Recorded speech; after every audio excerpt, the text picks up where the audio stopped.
Habang nagkukulitan ng mga rescued cats at rescued puppies natin, tingnan nyo biglang dumating si Pulgoso. Tapos grabe, sobrang pogi na talaga niya ngayon, ha? Wow! Bala itong video na to guys, medyo matagal na talaga to. Kasi nga ito yung time na yung mga puppies na mga kapatid ni Brindel ay nasa atin pa. Gusto lang talaga namin i-share sa inyo to kasi nga napaka-cute ng video na to at puro kulitan kasi nung time na to. Nung nasa atin pa rin nga pala yung mga puppies, andito pa rin nga pala yung mga anak ni Mama Dog na medyo malalaki na, yung mga kapatid ni Mama Fiona. Kompleto pa talaga sila kasi andito pa nga yung male na kapatid ni na Mama Fiona na ngayon nga talagang hindi na natin nakikita at hindi na pumupunta sa atin. Ito rin nga pala yung time na nami-meet pa ng mga puppies si Mama Dog. Tapos pagpasok nila, ito kulitan sila with Achichi. Alam niyo naman, parang itong si Achichi na talaga ang naging pinaka-guardian at tagalaro ng mga puppies na ito kasi palagi nga sila magkakasama dito sa loob. At aalis kasi yung owner ni Achichi, talagang dito na siya dumediretso sa atin since may trabaho nga yung owner niya at sa gabi pa nga umuuwi. Kaya naman nandito siya sa atin maghapon, nakikipagkulitan dito sa mga puppies natin na ito. Kaya nga sabi ko ngayon siguro namimiss na ni Achichi itong mga puppy kasi si Brindel nga nasa loob na rin talaga ng mansion at hindi na niya masyado nakakasama.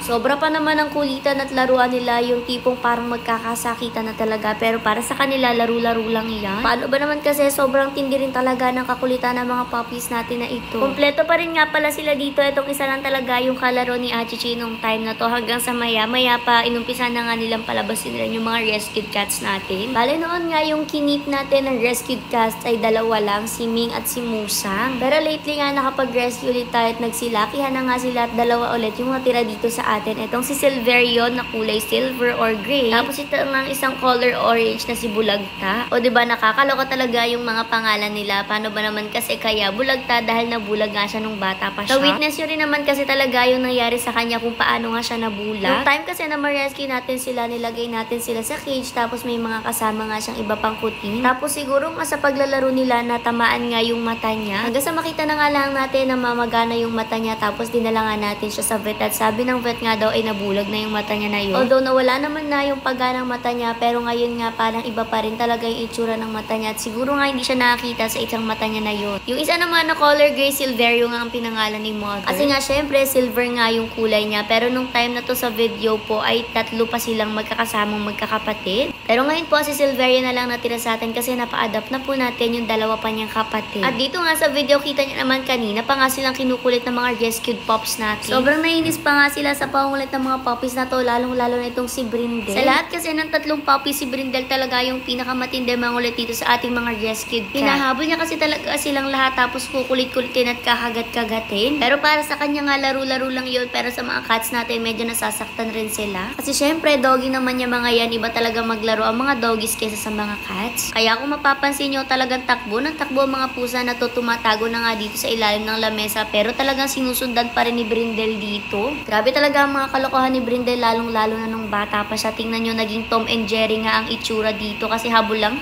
sila. Pero inaayahan rin nga ni Mother na mag-interact itong si Brindel at yung mga pusa. Para nga syempre masanay rin itong mga puppies na to na hindi sila matapang sa mga pusa at kalaro lang nila. Maganda kasi talaga na puppy pa lang sinasanay na may kasama ng pusa para nga hindi sila pumapatay ng pusa paglaki nila. Di gaya ng pack members natin ako, kung makakita sila ng pusa siguradong papatayin nila dahil hindi nga po sila sanay na nakakasama nila yung mga pusa. Ewan ko ba sa pack members natin para talagang enemy nila yung mga pusa. Dito naman todo kulit nga itong si Brindel kay Ming kaya naman si Ming nakasuksok na talaga dun sa gilid. Sobra rin nga talaga yung takot ni Ming as compared nga dito sa ating ibang pusa kasi tingnan nyo talagang hindi na siya gumalaw dyan at parang ready to fight na. Kaya naman nilapitan na nga siya ni Mother para nga pakalmahin rin siya kasi talagang takot na siya nung time na to. Ewan ko ba kung bakit sa lahat ng mga pusa na to si Ming lang talaga yung sobrang takot na takot dito sa mga puppies. Maya-maya pa itong si Brindel nag-alapusa na nga at may pagakit na rin nga kung saan-saan. Hindi rin nga siya basta-basta makaalis ng pwesto kapag nga kinukulit siya ng mga doggy na ito. Buti na lang sinasaway nga nitong si Achichi ang mga doggy. Kaya naman ito lumiba na nga lang siya sa bakod at dito na nga lang tumambay sa ibabaw ng sasakyan. Buti na lang talaga may cover din to para di nga nila ma-scratch yung mismong sasakyan. Tapos dito rin nga pala sa halaman na ng favorite spot nila. Bata pa nga lang sila ni Musang, dito na talaga sila tumatambay. Tapos tingnan nyo, nagkakagat-kagat pa ng halaman si Ming. Maya-maya pa dumating naman na si Pulgoso dito sa atin. Bale ito nung time na to si Pulgoso nag-uumpisa na nga tumubo yung mga balahibo. Makikita nyo naman na may mga spots pa na may mga sugat-sugat pero sobrang minimal na lang. Hindi na nga gaya noon na itim itong si Pulgoso. Ngayon nga tingnan nyo color brown na nga siya kasi brown pala talaga yung kulay ng balahibo niya. Noon kasi black na black siya dahil nga black yung skin niya tas wala na talaga siyang balahibo kahit konti. Pero tingnan nyo ngayon, talagang tumutubo na yung balahibo niya at talagang gumagana rin sa kanya yung gamot na binibigay natin sa kanya. Anyway, si Pulgoso nga pala, pumupunta siya dito para manghingi palagi ng pagkain. Yun nga lang talagang hindi siya araw-araw nakakapunta sa atin dito kasi medyo malayo rin talaga yung pinakabahay niya. Kasi yes po, opo, kilala po natin yung may-ari kay Pulgoso, nakausap rin po namin sa barangay. Kasi napanood rin nga daw niya sa video natin na nakakaabot nga itong si Pulgoso dito sa atin. Alam niyo naman ng mga doggies, galang-gala talaga sila at kung saan-saan nakakaabot. Kaya naman every time rin na pumunta dito si Pulgoso, pinimake sure nga natin na bago siya makaalis ay mabigyan agad natin ng pagkain. Nung time na to nga, gumagawa na tayo ng pagkain para sa kanya, kaya naman binabantayan muna siya ni mother dito sa labas. Kasi nga syempre para hindi siya makaalis kasi talagang yung gamot na binibigay natin sa kanya ay sa pagkain natin nilalagay. Para nga ma-make sure natin na makain niya since hindi naman natin siya pwedeng bigyan ng gamot orally since hindi niya natin pwedeng isubo sa kanya. Tama-tama rin naman kasi nga every time na pumupunta siya dito, kinakain naman niya lahat ng binibigay nating pagkain sa kanya. Nakakatuwa nga rito kasi mukhang nagpapa-flex talaga siya ng skin niya ngayon na kasi hinahayaan niya na videohan siya ni mother. Ito yung tayo na babago pa lang siyang gumaling pero kung napanood nyo nga sa video natin nung isang araw, ngayon talagang puro balahibo na nga siya at wala nang sugat-sugat. Wala na rin nga yung mga muta-muta niya sa mata, ibig sabihin talaga nagiging healthy na nga siya. Kaya naman very happy tayo na gumagana nga talaga sa kanya yung gamot na binibigay natin at worth it ang pag-ibigay natin ng gamot sa kanya every time na pumupunta siya dito.